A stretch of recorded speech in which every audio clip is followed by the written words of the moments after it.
CinSanity! Welcome to this episode of our podcast. Today we'll be joined by the ever colorful Kevin Berman. We will be talking about compensation as it relates to pro sports in regards to the athletes and the coaches. How about that, Redlegs fans? What do you say we get this thing started? I just hold out to the perfect condition. Coming alive. Heat of the night. Now is the time. Don't try to hide. 'Cause I'm gonna harm you like an animal. White chocolate reporting for duty. I'm ready to rock and roll, baby. Red, white, and blue. Hey, are you wearing that for Bobby Hurley? Bobby Hurley got short stroked by the damn Lakers, and he didn't even try to negotiate. He's an idiot. Is he? Yeah, well, he gave up 70 million for 50 million. Who does that?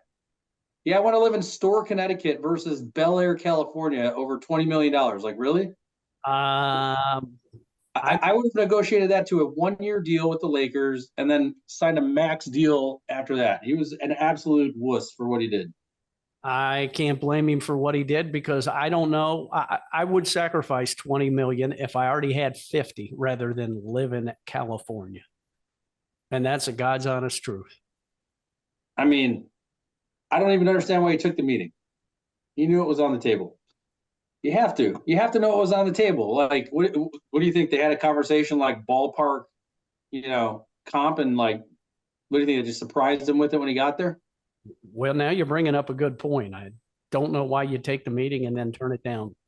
Yeah, you do it. You do it because you want to be a media whore. And to be quite honest with you, based on, I don't know if you guys paid attention to the UConn's men's Twitter, but like based on how quickly they jumped on it, like I feel like it was just a media ruse for UConn publicity. Hey, it was a good play if that's the case. Hey, Ari Gold.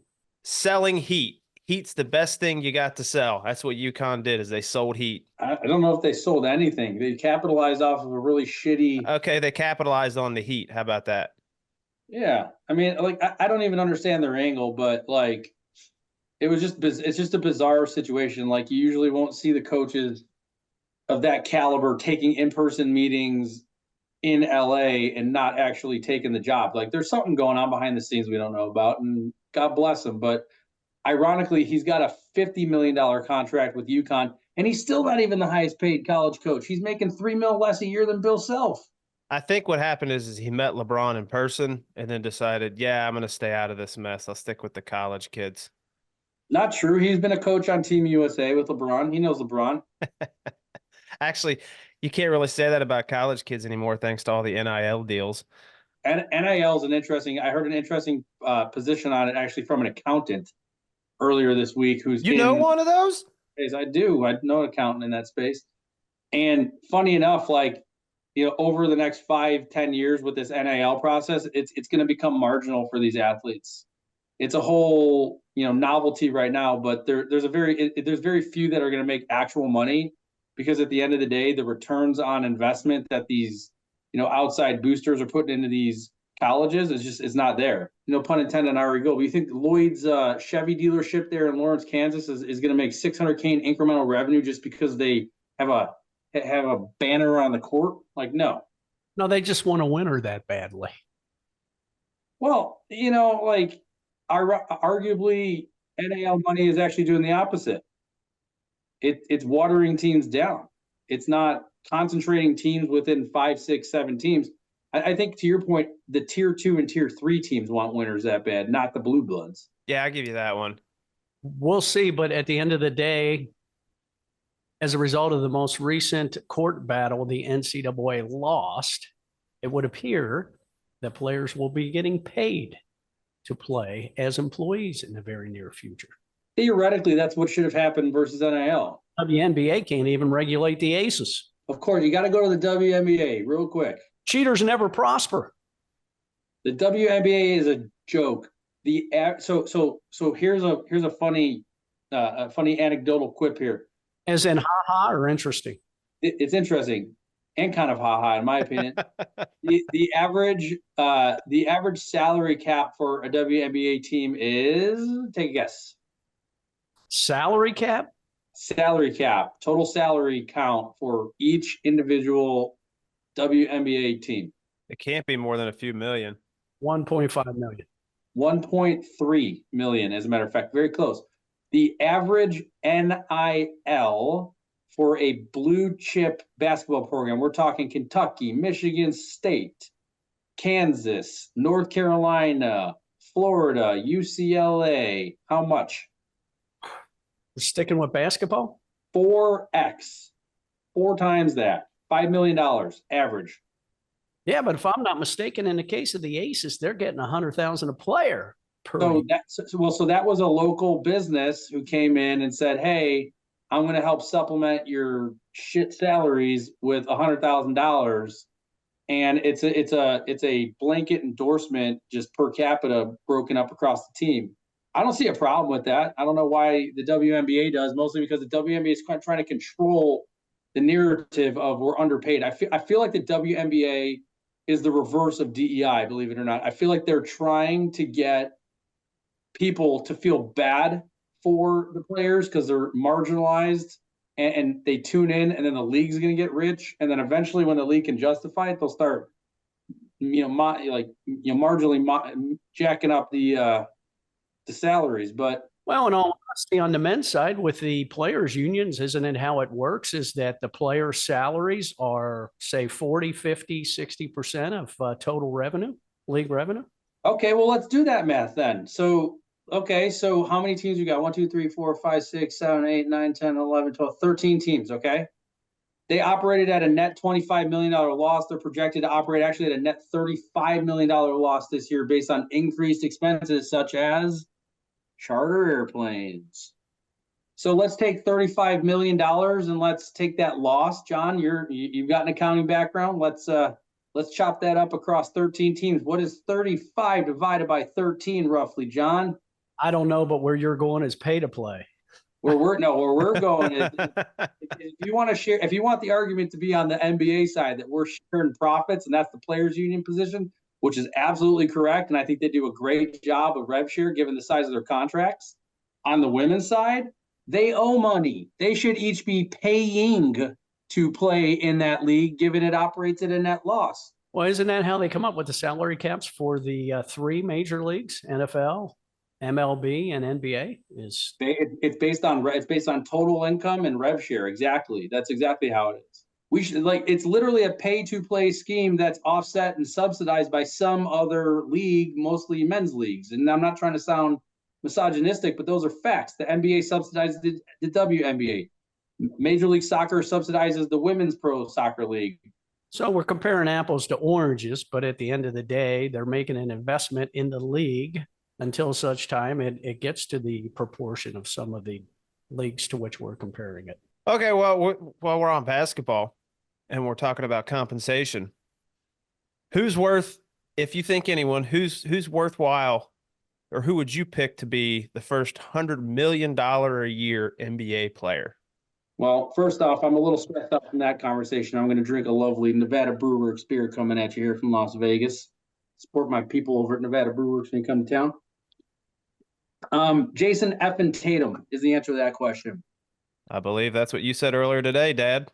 Let's actually, for the sake of the argument, let me throw this out there. You can say that with a straight face, knowing he's a former Duke player? I absolutely can. He has put the work in. As a matter of fact, he's not only a great player, he's a great role model. He brings this kid everywhere. I love the fact that he's bringing Deuce everywhere. That's awesome. Brown is a stud, too.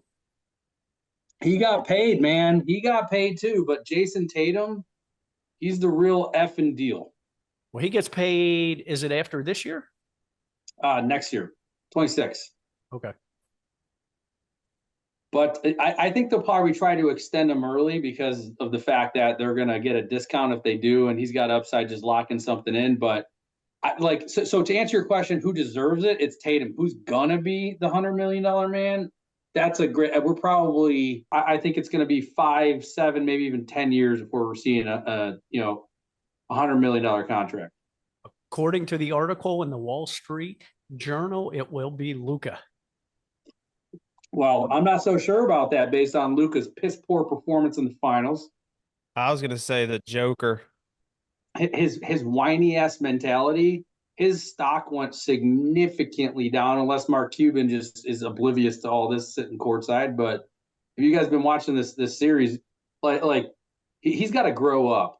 Echoing what Clayton said, we're not an NBA family per se, so we're talking a limited sample.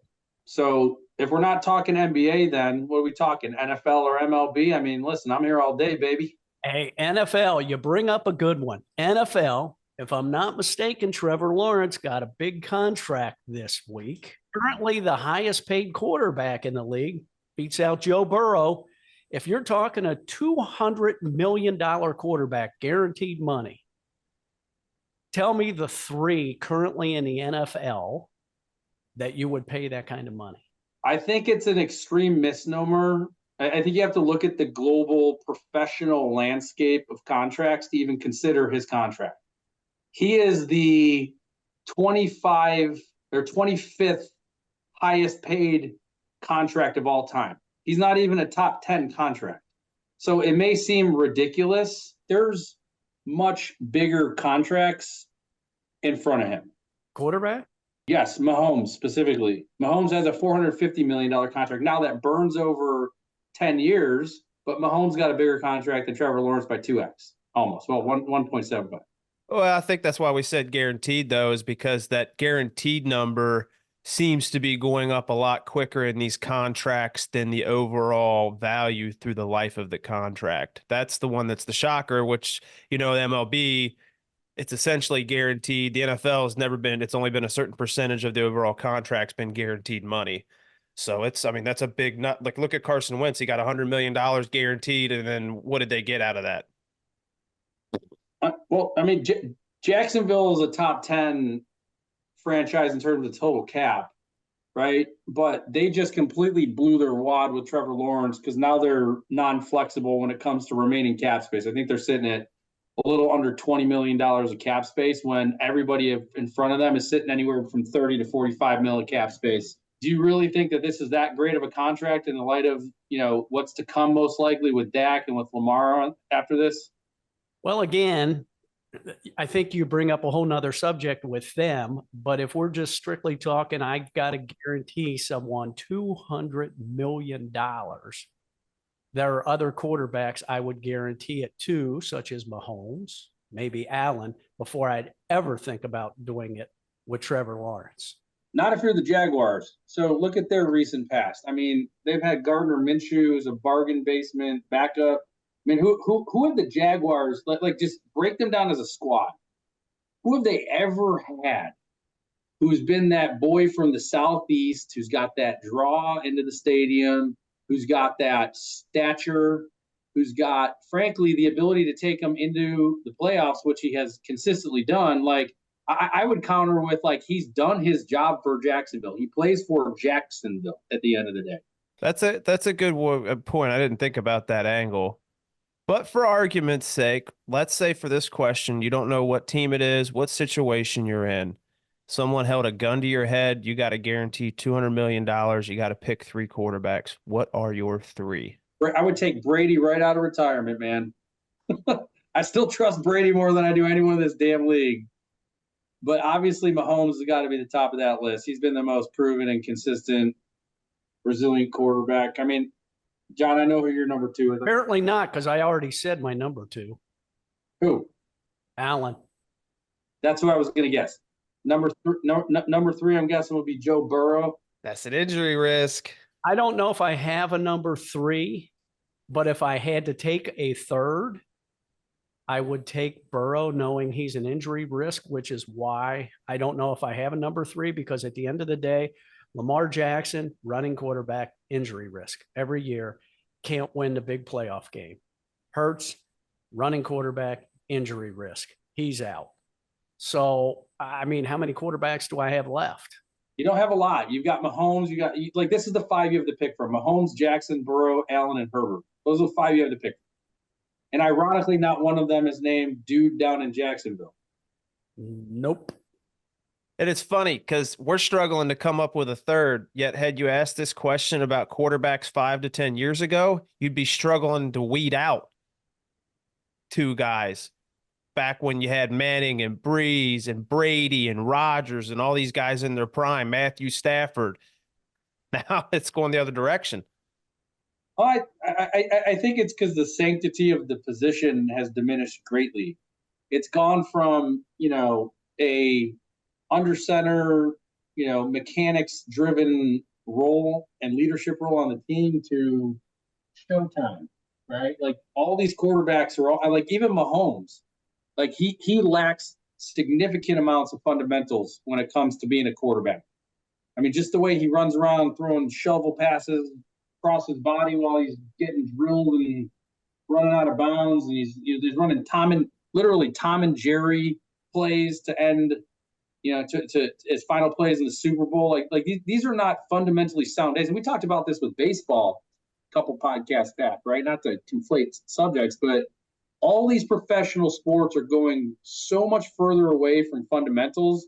It's all about that Showtime circus act. And these guys are all Showtime circus act. They don't stack up all time except for maybe Mahomes, and only because of Super Bowl rings. You must have read Tom Brady's recent article where he said he felt badly for today's quarterbacks because they're not the field generals that were once in the quarterback role. A lot of the coaches are making the decisions for them as opposed to them making the decisions on the field, going back to because of the coaching. And I'll go one step further, not just with the quarterbacks, but with the entire team. I mean, you don't have much of a training camp. When you do have a training camp, if there's a contract issue, they hold out. They practice less than they used to.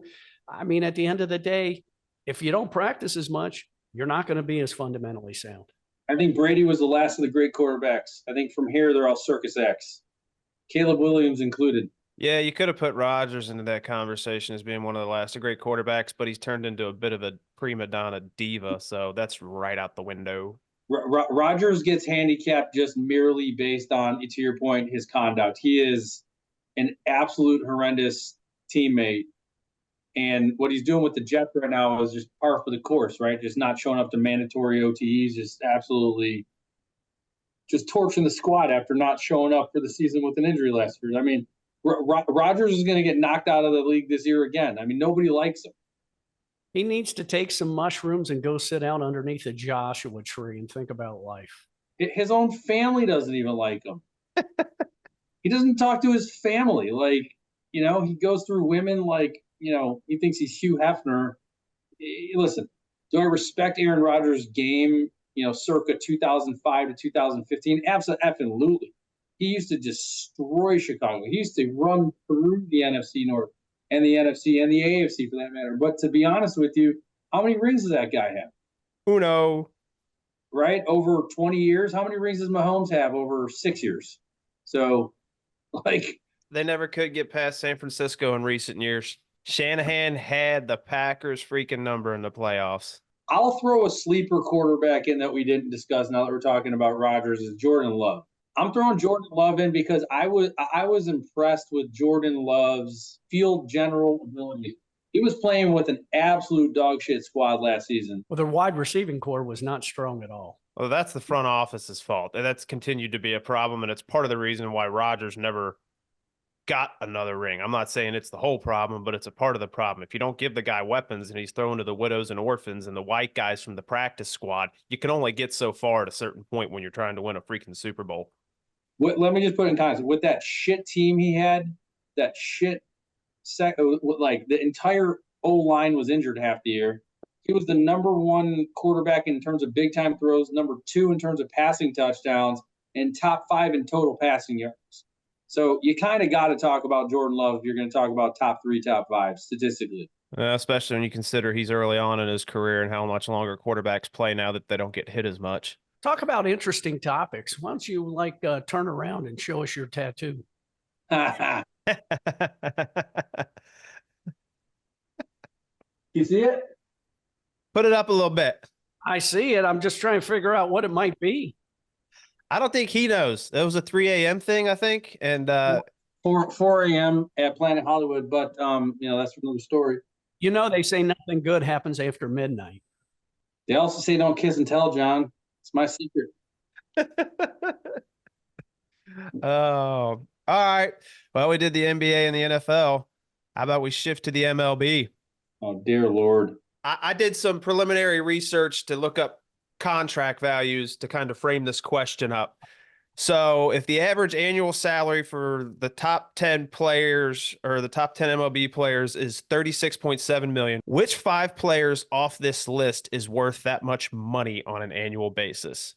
Now, there's actually going to be 11 names here, but that's because you're talking about the way they recognized or defined annual average value.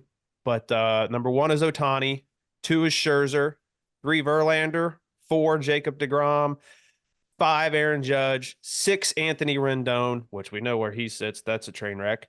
7 is Mike Trout, 8 Garrett Cole, 9 Patrick Corbin, 10 Nolan Arenado, and 11 Corey Seager.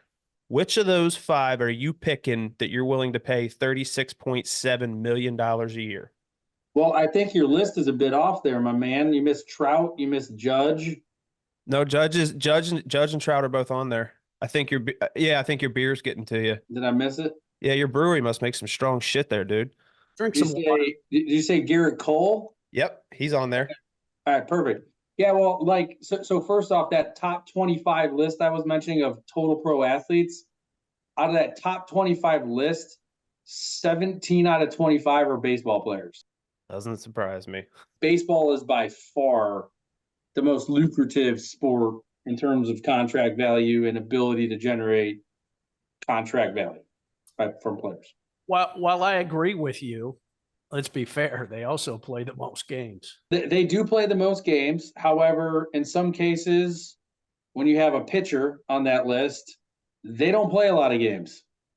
So you gotta. So one thing I've always found interesting with baseball is that there's no disparity or handicapping between a pitcher who may make an appearance in 15 to 20 games versus a position player who may make a appearance in 140 games. Well, but part of that is if you look at the I don't know if this is the right term, physiology of it, the way in which you throw a baseball is unnatural for the human body. And when you're a pitcher and you're trying to put that much spin rate on the ball, that much torque's going on your elbow and your shoulder, and you're trying to throw 100 miles an hour for 100 pitches a game, plus your warm-ups before each inning, your warm-up before the game, the fielders aren't as putting much stress on the most important part of your body to play the game of baseball, which is your arm.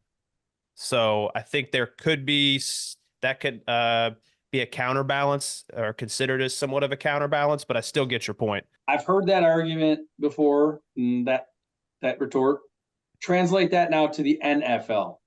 The same can be said for a quarterback who takes a much more significant pounding on a game-by-game basis. Granted, they don't play as many. Imagine if a football team had a rotation of 3 quarterbacks.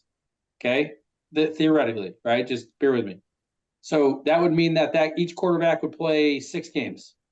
Do you think that those quarterbacks would be making as much as those receivers in the NFL? Hell no. I think they would be prorated. I think if you saw that in the NFL, you'd be seeing contracts of like 15 to 20 mil per quarterback, 3 on the roster. I think the MLB is an absolute anomaly when it comes to the disparity between a pitcher and a position player. And that's never talked about. I don't understand why people don't talk about that. Well, based on what you just said, then I don't want to see any pitchers in your top 5. I was about to say something similar. I was going to say, well, I'm going to go with at least 3 of his top 5 are position players. The one that's on there that obviously was the top of your list, it's the top of any list because by far, aside from Lionel Messi and Cristiano Ronaldo, is the most significant sporting contract ever. Ohtani and the Dodgers did funny math on a 10-year deal and deferred how much of that? Like 580 or 600 and something million of that? The beauty of that is everybody thinks it's for tax purposes, but you still have to pay taxes in the jurisdiction in which you earned the money. So it doesn't matter when he gets the money, he's paying California taxes. Yeah, he is going to pay California taxes, but I think he probably just did it because he knew that he needed to hide it from his manager who was gambling it all. So give us your 5, white chocolate. Top 5?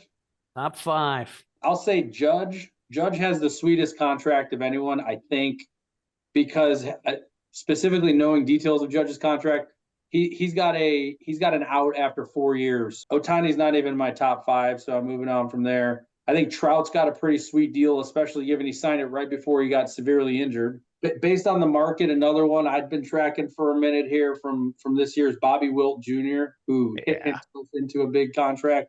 I'm going to say Strasburg. You know Strasburg on that list? No, Strasburg's retired, dude. I know he's retired, but he's still getting paid, which is the best part. Guaranteed. He was on the list. I pulled him off because he's retired. Well, that's right. He's still getting paid though. He structured a 6-year deal for $45 million. He's been out of the game for a year and a half. Fair point. I'll give you one. Another one similar to Kansas City. The next layer down, right under Wilt, will be your homeboy Joey Votto. I'll give Joey the nod. Oh, he got paid off. Yeah. He got paid a couple million to walk. It's saying through 2026, so he's still getting paid. All right. What you got, Big Papa? Well, I am going to start with Judge. He's putting up the numbers. I am not taking the same approach as White Chocolate there. I'm just going on guys in the moment that I would pay $35 million, $36.7 million a year. And as of today, in addition to Judge, I would do Otani because he's a draw. And I'm going to have to throw in Juan Soto. He's about to get paid, man. He's going to have the biggest, he's going to have close to $1 billion contract. And then if I were to stay with this list, there's no one really that today I'd want to pay that kind of money, but I might be in a good mood and pay Corey Seager that kind of money. He's still putting up some numbers. I can always use a good shortstop because I like to be strong up the middle. And then outside of those 4, so I'm just going with the safe pick and Mookie Betts. Let's go back to Juan Soto for a second. Do you think there's a chance? So like my theory on what's about to happen in New York is they're going to let Judge walk and is out next year, and they're going to pay Soto a shitload of money. I would keep Soto over Judge because look at the difference in age. They love him there. Have you guys watched the New York Yankees baseball game on Yes Network lately? The freaking fans love him in the Bronx. Like, he is like a kid from the Bronx. He might as well be Jenny from the block. We'll call him Juan from the block. He is the most beloved Yankees player since Alex Rodriguez. What's not to love? All right. I guess it's on me. Let's hear it. I'm going to save the one I don't want to say, but I probably need to say for last, and neither of you said it. So I'm going to go with Judge. So I'm going to go with Judge. I'm going to go with Soto. I'm going to go with Mookie Betts because look at his numbers at the plate consistently year in and year out. And not only that, the guy was an all-star outfielder for how long? And now he's probably going to end up being in the all-star game this year as a shortstop. How pissed are you if you're an NL shortstop and Mookie Betts' first year at the position is going to be the starter for the position for the NL? So there's 3. You got Soto, Judge, Betts. Then you got, I like Arenado. I don't know. I've always liked him. He's been a solid hitter. Average-wise, power-wise, plays a good third base. And I can't believe I'm going to say this for the 5th one because I don't necessarily like the dude. Yeah, due to his younger years, but with the putting butts in the seats combined with his numbers over the course of his career thus far, freaking Bryce Harper. I almost brought him up myself. I mean, he's underpaid by 10 to 15 mil a year. His career batting average is 281, and he's already hit 321 career home runs, 935 RBIs. And he's a draw. And to be honest with you, when they make the playoffs, when the Phillies make the playoffs, he is intimidating in the play. I'm going to tell you, fellas, I don't have a glass of water here, and I just threw up in my mouth. I told you, no one's going to like it. All right, so if we're talking about players and paying them, for argument's sake, we'll say $40 million a year or close to it. Would you rather have that top tier player, the one guy, and below your $40 million each year, below your load on that one guy that's top tier, or would you rather spread it out amongst 3 or 4 players that are average or a little bit below average to try to fill more needs on your roster? What league? MLB. And the reason, and I'm going to use this as an example simply because it's the team we talk about the most. Look at the Reds signings this offseason. Montas, Candelario, Nick Martinez, and Emilio Pagan. All three of them added up, their salaries added up this year. I think it's going to cost the Reds right around $50 million. Are they providing enough value in return compared to what one guy like a Soto or a Judge provides for the same amount of money? I mean, so first off, let's just handicap this with small market teams are just not winners. I mean, you've got anomalies over the past, call it quarter of a century here between it's Kansas City and St. Louis. What are the Rays considered? They might not have won the World Series, but they sure as hell has competed deep into the playoffs every year. Sure, right? But they didn't win the last game of the series. And isn't that what it's about? That's what you're paying the players for. Fair enough. Okay, fun fact here. What was the last team to switch? So what was the last team to sweep in the World Series? Not sure I can answer that one. Yeah, I don't know. The Giants over Detroit. Major market, small market. What was the time before that? Red Sox 07. Major market, small market. What was the time before that? Bo Sox over Cardinals, major, small. It's a theme here. Right. So let me reword the question for you then, white chocolate. If you were the general manager of what we are calling a small market team, how would you spend your money? Pitching. Well, actually, no. Hold on. Let me retract that. I only play every fifth day. Let me actually retract. I retract. I would pull a page out of Billy Bean's book. I would be spending money on run production, on base percentage, and defensively speaking, wouldn't necessarily give a shit as much as I do about those two factors, those two data points. And then I would pay one starting pitcher that's a stud, get a bunch of moderately decent, rotation guys, pay one middle reliever really well, and pay one closer really well on the pitching side. And that's how I'd pay the players. Right. Oh, well, it's funny in regards to hitting that you say that because it's not. I didn't say hitting. I said on base percentage. I don't give a shit if it's a walk or if it's a hit. I was referring to offense versus defense. How about that? But that's the thing my dad and I've been preaching all along. I don't give a shit about hitting home runs. Doesn't do me any good if you can't get on base and create fucking opportunities. Correct. And it doesn't do me any good if you hit a home run and then you strike out the next 3 times. It's the Jason Giambi philosophy, right? I think he put up he put up like 30 home runs that year that he left to go to sign with the Red Sox, and then Billy Bean took over, or Billy Bean had to backfill him with what's his name on the A's, but dude had like nerve damage, couldn't even throw the ball, couldn't do shit. Hadberg. Yeah, that's right. All he did was get on base, man. That's all he did. So you would want a bunch of TJ Friedels. Yes. 110. Yes. I want a bunch of Clayton Stones. I want a bunch of Kevin Burke, guys that were position players that could get on base, that would run through the base, that could produce runs, because you're not going to win runs. So I would do exactly what Billy Bean did. I would sit down and I would statistically project how many runs that I would need to score versus how many runs I would need to defend against just to make the playoffs. That's how I would pay players. And I would allocate that pretty consistently over the roster. I wouldn't really pay people excess money. I mean, in my analogy here with the 2002, 2003 A's, I do believe they paid David Justice like $7 million, but that was only because they wanted some sort of a draw to put butts in seats to just kind of get some momentum from a revenue standpoint. But to your point of paying one really good pitcher, if you look at what the Reds did in 1990, if I'm not mistaken, Jose Rio pitched 3 games in the World Series.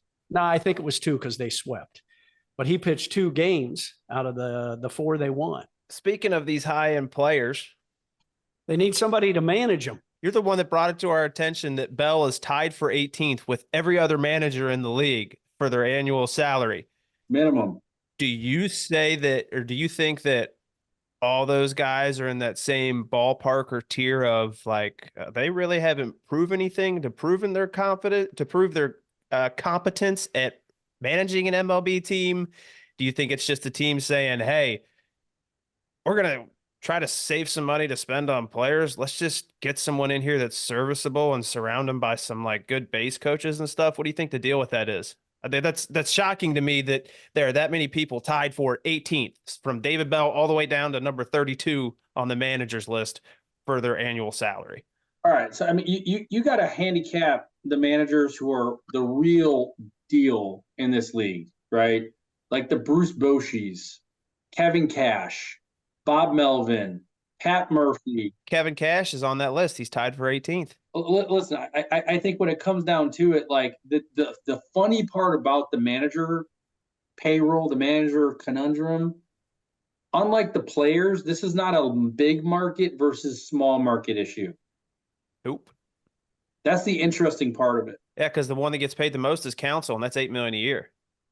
I mean, we're paying a reliever $8 million a year that's on IL right now. Well, compared to basketball, Steve Kerr's making $17.6 million a year. As a matter of fact, compared to football coaches as well, it's extremely low. Baseball pays the players the most, but the coaches the least. I've heard rumors that the MLB assistant model, so player development, so pitching coaches, hitting coaches, is a completely different world than football or basketball. Like a hitting coach has much more sway in an organization as a head manager or a manager in the MLB. Think about it, right? Like, what is the manager in the what do they even really do at the end of the day? What do they do? Walk to the mound when they're pulling the starter. Yes, I mean, like coaching in general in the MLB is much more difficult. I've already laid that out. But what does the actual manager do is the point I'm driving at. I don't know. That'd actually be like a really interesting conversation to have with someone on the inside. At a point from the outside looking in, you could almost say they're basically babysitting the other coaches for their respective jobs, whether it's hitting, pitching, base running, first base coach, second or third base coach. But that's what I'm saying, right? Like there's no loyalty. So like if a football head coach or a basketball head coach leaves, they're bringing a couple of coaches with them. If a manager leaves, that doesn't happen. You ever notice that? It does sometimes, but it's much more rare. You're correct. These coaches, these managers, they're good, but they're not as good as the days of Tony La Russa, Joe Torre, Lou Piniella. Those guys were the OGs. Bobby Cox. I mean, Dusty Baker. John's cringing, throwing up in his mouth again. Yeah, Dusty Baker, you can have him. Yeah, I mean, he's a World Series champion. Only because the talent exceeded his liability as a coach. And the talent was veteran talent. It wasn't youngsters. Again, he didn't do shit. None of them do.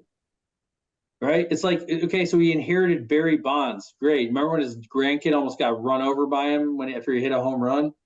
Like, what did he do? He's literally babysitting his grandkid in the fucking night. Like, what do these guys do? I seriously want to know. David Bell needs to retire. What David Bell is a player's coach. Apparently that has built really strong camaraderie amongst the players, and therefore being a tight-knit group, they're going to rally behind him. And I get it from that perspective. I don't know how he still has a job. I mean, listen, you got performance metrics at your job, John. You have performance metrics at yours, Clayton. Like, performance metrics matter. He's a sub 45 winner. He's like 0.44 winning percentage all time. Look at like Phil Jackson. He's got like a 0.7 or 0.8 winning record.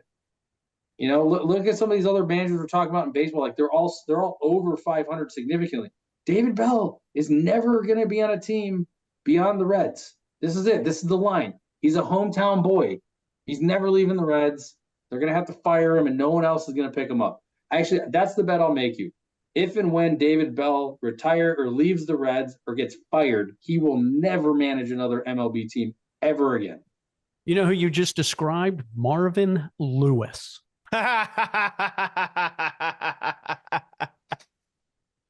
Another Cincinnati product. Again, small market.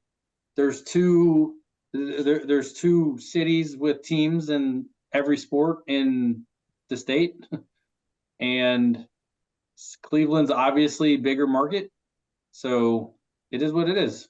We got another question for you here, Berman. Something my dad and I have been discussing. We heard it on Shaq's podcast. It's actually an interesting question.